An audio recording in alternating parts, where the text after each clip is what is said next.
السلام عليكم صاحبyaal meel walba dunida ka joogtaan kusoo dhawaada muuqaal cusub. waxaa laga yaabaa inaad sidato amba isticmaasho mobile iPhone ah. haddaba muuqaalkeena waxaynu ku eegaynaa qisada guusha shirkadda Apple iyo waxay ka soo bilaabatay. I was lucky. I found what I love to do early in life. waxaan ahay qof nasiib badan. waxaan helay xilli hore oo noloshayda ah shaqadii aan jeclaa inaan qabto aniga iyo saaxiibkay. waxaan ka shaqo bilownay geerish yar oo uu lahaa aabbahay markii aan jiray da'da 20 sano. waan dadaalnay. maanta 10 sano kadibna waxaan hogaamiye u nahay aniga iyo saaxiibkay shirkad ku fadhida $2 bilyan kana howlgalaan 4,000 oo shaqaale. hadalladan ayuu yidhi Steve Jobs xilli uu ka hadlayay sheekada guuleed ay xaqiijiyeen shirkadda Apple oo lagu tiriyo maanta inay tahay shirkadaha ugu hantida badan adduunka oo dhan. farsamaynta moobilada, kombiyuutarada, saacadaha, samecadaha wax lagu dhageysto iyo adeegyo kale badan ayay hal abuurtaa shirkadda Apple sanad kasta. haddaba sidee shirkad shalay ay 2 wiil oo dhalinyaro ahi ay ka sameeyeen geerashka gurigooda ay awood ugu yeelatay inay gaadho kaalintan sare? sidee shirkad shalay ay 2 wiil aasaaseen ay maanta ka howlgalaan in ka badan 116,000 oo shaqaale ah? haddaba maxay tahay sababta moobilada iyo kombiyuutarada shirkadda uga qaalisan yihiin shirkadaha kale ee soo saara moobilada iyo kombiyuutarada? haddaba intayna muuqaalkan u gelin, fadlan subscribe saar haddaad muuqaalkan ka heshay. geerashkan yar ayay ka bilaabeen 3 wiil oo saaxiibo ah oo la kala odhan jiray Steve Jobs, Steve Wozniak iyo Ronald Wayne. culinta shirkad ay ugu magac dareen Apple Computer waxayna ahayd waqtigaas bishii 1 1977. hindisigii ugu horeeyay ay hindiseen dhalinyaradan ayaa ahaa kombiyuutar uu hindisay Steve Wozniak, waxayna ku iibiyeen $666. kombiyuutarkan ayaa noqday xilligaas mid aad u soo jiitay ganacsatadii iyo maalqabeennadii oo u arkay hindise aad u yaab badan. waxayna arrintani u horseeday in si xawaaro sare ah ay u kabacdo shirkaddii curtinka ahayd iyadoo soo xareysay $774,000 sanadkii 1984. bishii Oktoobar waxay soo bandhigtay Apple kombiyuutarkeedii ugu horeeyay oo magaciisu yahay Macintosh. kombiyuutarkan ayaa isbedel weyn ku keeni doona suuqa kombiyuutarada adduunka oo dhan. waxayna soo xareysay Apple 10 sano guuradeedii ugu horeeyay dakhli dhan $2 bilyan, taas oo ka dhignayd in 10 sano gudahood korodhay 25 jibaar intii lagu bilaabay markii hore. kadib guulahan isdaba joogga ah waxay golihii sare ee shirkaddu ka eriyeen shirkadda. Steve Jobs oo ka mid ahaa tiirarkii ay ku taagneyd shirkaddu wuxuuna noqday Steve mid ka taagan dibadda shirkaddii uu shalay aasaasay.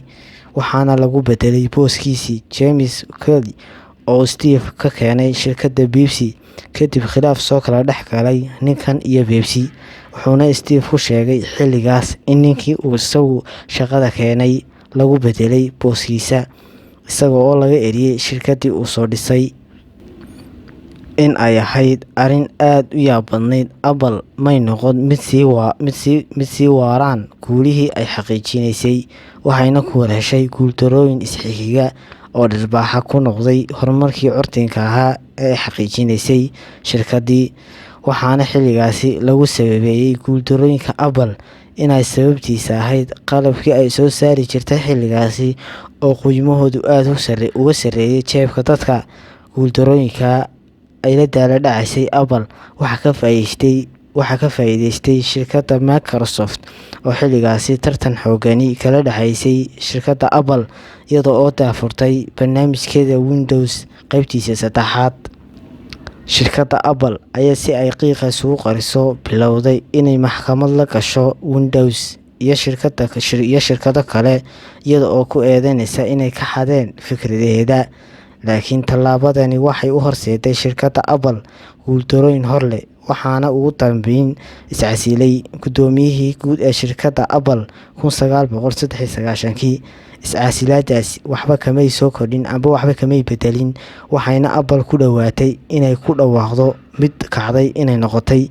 Shirkadda Apple ayaa si ay u sii noqoto suuqa amba si ay suuqa ugu sii nagaato waxay raadsatay waxay ku baxsato, waxayna u aragtay in shirkad curdin ah oo xilligaasi si xawaaro sare ah u socotay oo la odhan jiray Next ay tahay shirkadda keliya ay ku baxsan karto haddii ay iibsato, waxayna ku iibsatay $427 bilyan. Wuxuuna ahaa ujeedka Apple inay guddoomiyaha shirkaddan uu ka noqdo guddoomiye shirkadda Apple.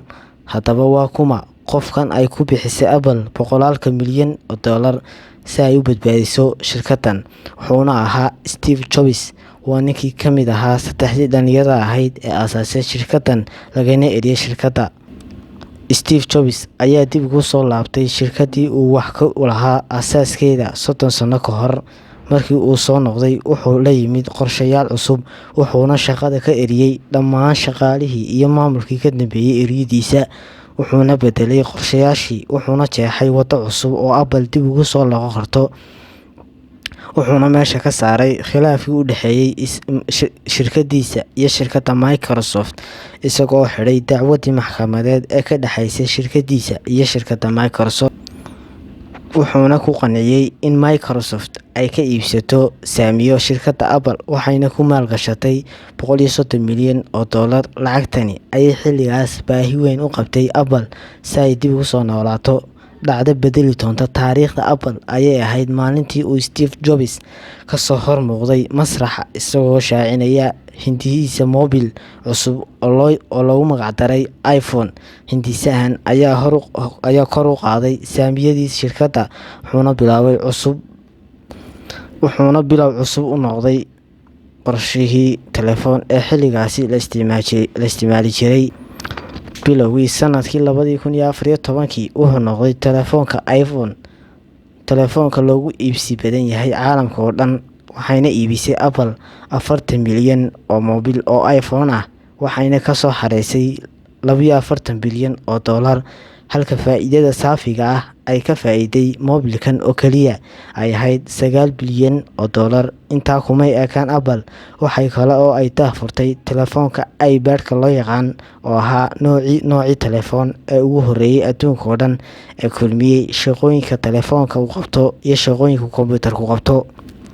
Sanadkii 2015 waxay daahfurtay shirkadda Apple saacadda Apple oo la dhaho iWatch. Saacadahan ayaa isbeddel weyn ku keenay noocii saacadeed ee laga adeegsan jiray adduunka oo dhan.